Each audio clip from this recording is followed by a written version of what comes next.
look at Kampala skyline. This building had started in the 60s. Next building, Jam Towers, which is Uganda Commercial Bank. Apollo Hotel. A lot of these buildings came up in the 60s. Uganda was thriving in the 60s. That's a legacy of Obote also. Now today, when we don't have hospitals, we have hospitals without medicines. We have an education system where some kids are not going to make it even if they're brilliant. Don't you think we need some of that back in the equation? We have parents who struggle to make ends meet. UPC had programs with the cooperatives. The farmers were able to make ends meet. Don't you think we need that discussion as we go into 2026? That is what we bring as UPC. If you want to get stuck on one item, it is your choice. But if somebody like that says he's a supporter of Kyagulanyi, and then he wants to undermine saying that, no, Kyagulanyi should not go, you think there are no voters in Lango? There are voters in Lango. There are voters everywhere in Uganda. You cannot afford to alienate anybody. Let's be honest. The ones who are pushing this fire, I know who they are. The ones who are scared. The ones who try to make sure that Akena cannot be on the ballot. So, any movement, anything, whatever, they start reacting, they try to get it. They try to polarize the society. Why do we need it now? If I look around this room, let me see. I don't think, maybe 2 or 3 people who were born in 66. I was not alive. As old as grey as I am, I was not alive in 1966. And you want that to dominate the conversation today? Conversation today should be how we should deal with tomorrow. How we can create a future, how we can live together in this Uganda. And I think what I demonstrated together with Bobi Wine, we should be given a good clap.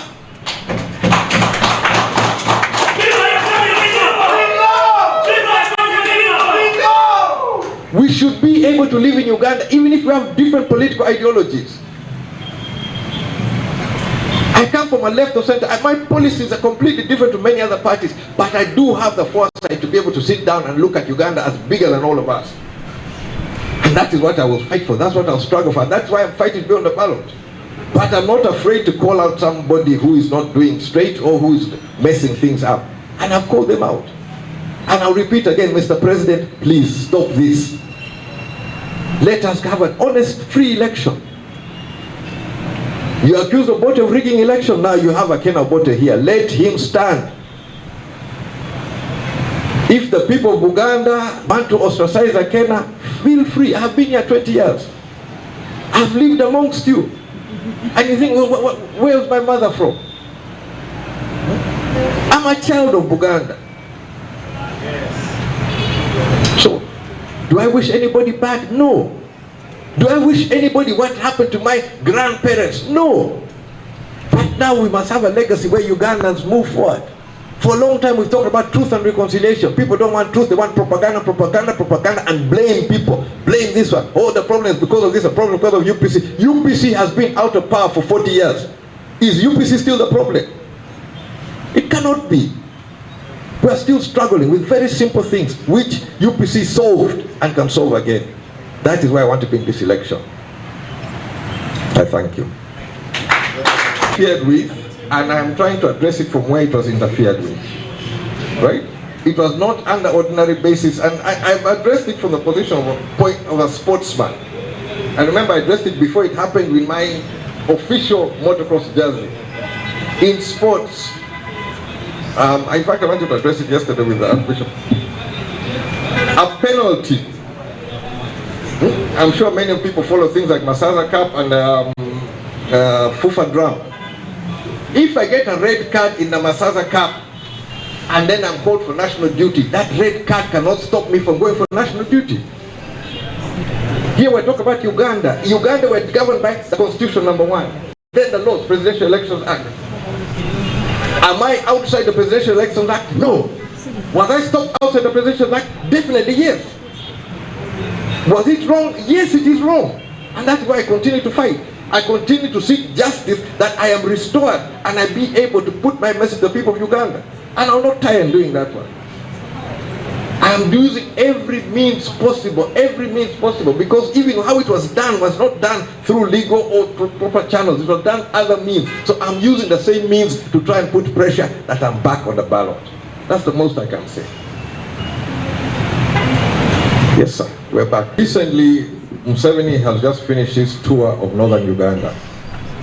And when he talked about the war, he says you cannot know what happened in war, you don't know who, what, people have lost lives. He doesn't know the details of what happened in the north.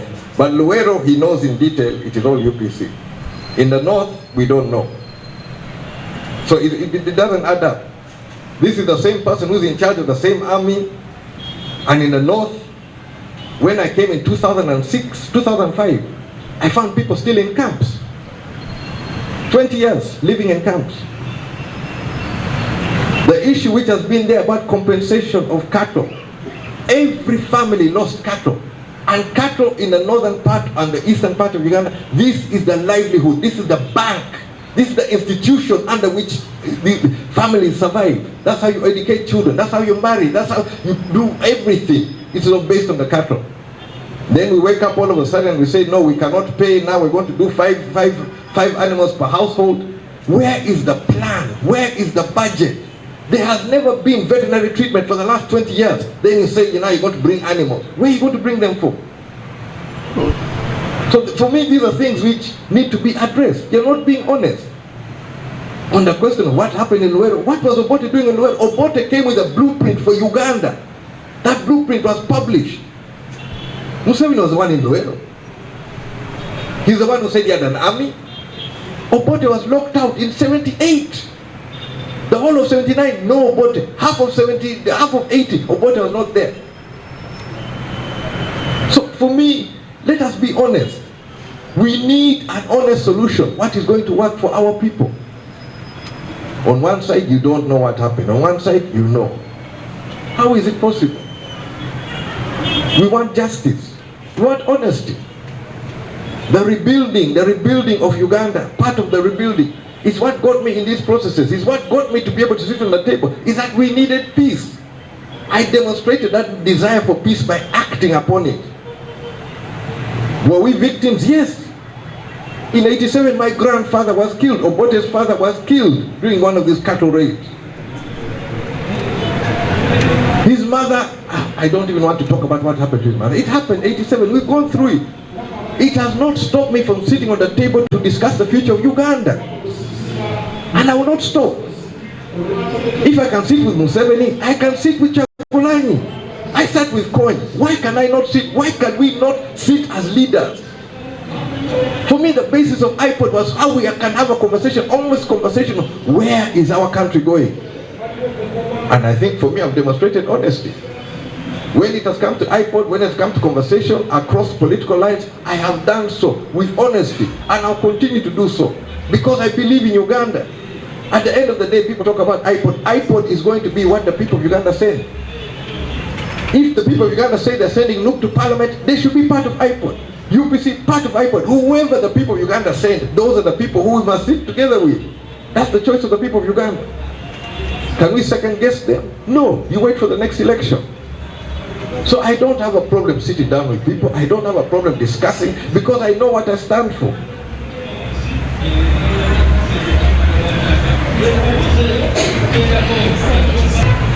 The UPC National Headquarters building. I have decided to address the press today because of recent, the President of the National Unity Platform honored an invitation to come and visit me in Akokoro. While there, he also took the opportunity to lay a wreath on my father's grave. But I've seen many comments in different areas, social media and the like. So I think it's important that I also pronounce myself on this. But as we look back in history, I'm also offering a word of caution to leaders, both past, present, and future. Very often, a little noise can cause some people or some leaders to become reactionary. But leadership should not be about echoing emotion. It should be about steadying the nation. The test of leadership is not how loudly we respond, but how faithfully we will continue to serve. My father's enduring legacy in Buganda is not in the arguments of the past, but in the hospitals, the schools, the institutions that continue to serve the people. Nakaseke Hospital has treated generations since the late 60s. The same can be said of Kiboga, Kayunga, Kawolo, and Gomba hospitals, all born from the same national vision.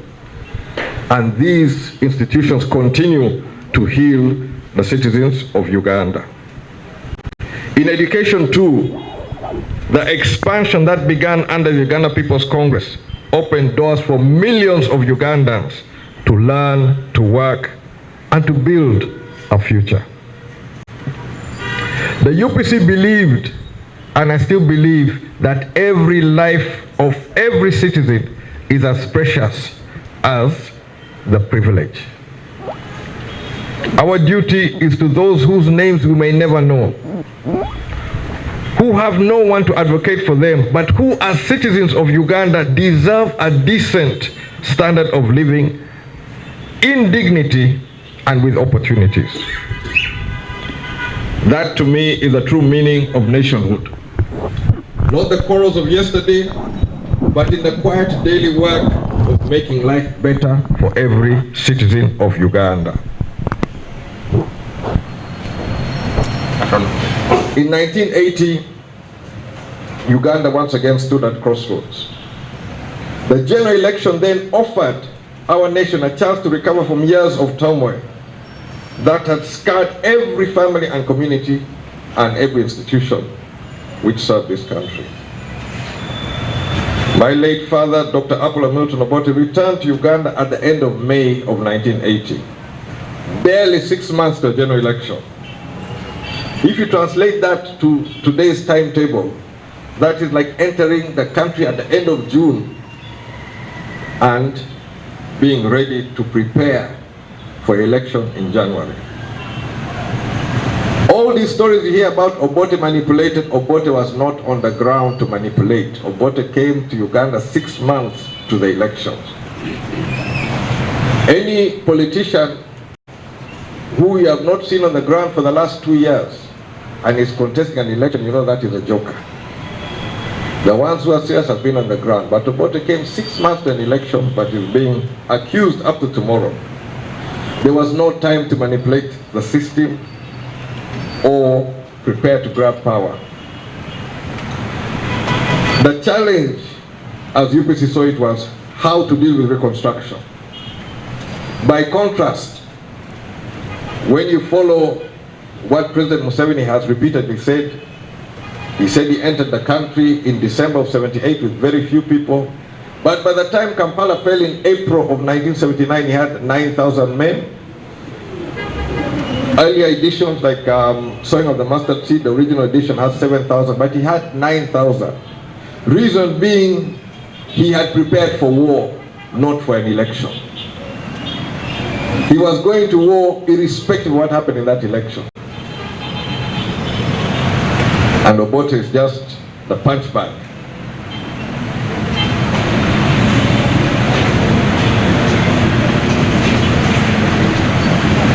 Obote, on the other hand, prepared for government. When he came to the general election, the Uganda People's Congress is the only political party which presented a full blueprint for the economic recovery of Uganda. And anybody can quote me and I'll produce whatever is necessary. That blueprint later evolved to become the recovery program, which was then later plagiarized by the National Resistance Movement and renamed the Rehabilitation and Development Plan, because NRM in truth did not have a program which was bankable and which could serve the people of Uganda. UPC's roots is also in its endurance. UPC is tied with the recovery of Uganda, the building of institutions, the cooperatives, our hospitals, our schools, all of them traced back to plans and programs of the Uganda People's Congress. It was not designed to cater for the privileged, but was designed to cater for every citizen of Uganda to be able to live in dignity, educate their children, and find hope in the time where things were not working. Now, as we approach another general election, we must remind ourselves of what elections are truly for. They are not for trading insults, not for stirring emotions. Elections are the people's opportunity for choosing a path which will rescue Uganda and decide on whose plan works, and not those who just come with slogans. During a general election such as this, the debate should center on the plans and programs which will uplift the citizens of Uganda out of the poverty which they face and fix the systems which are not working, like our health system, and give opportunity for all Ugandans to achieve their dreams through an education system which is not biased. This national conversation should not be about personalities and should not be about propaganda. And those who will be presenting their plans, we must ask, are those plans genuine, or are the presenters genuine? Are they honest? Are these plans actually workable? Or they're simply words for the campaign trail?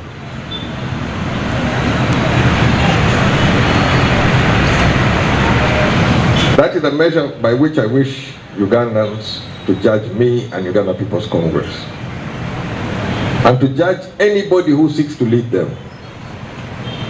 I'm not here to rewrite the past, but I am here to complete the work of rebuilding Uganda according to the program and policies of the Uganda People's Congress, and which was done with great sacrifice, but must be fulfilled in time. Unfortunately, the Uganda People's Congress as yet has been denied the opportunity to present in this essential conversation a work plan for the people of Uganda, which we believe will raise the standard of living across this nation. But we're not giving up on that mission, because this, to me, is much bigger than just this election or this race. I'm looking at a Uganda which works for all of us. Somebody here mentioned he wants a better today, but you start today for that better tomorrow. And that is where I am committed, for that better Uganda that works for all of us.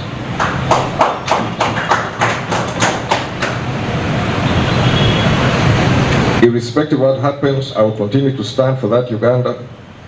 I'll speak for that Uganda, and I'll work for Uganda which works for all of us. And I invite every Ugandan who still believes there's a hope for Uganda to join me in building a Uganda that works for all of us. I thank you.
That's Jimmy Akena Obote.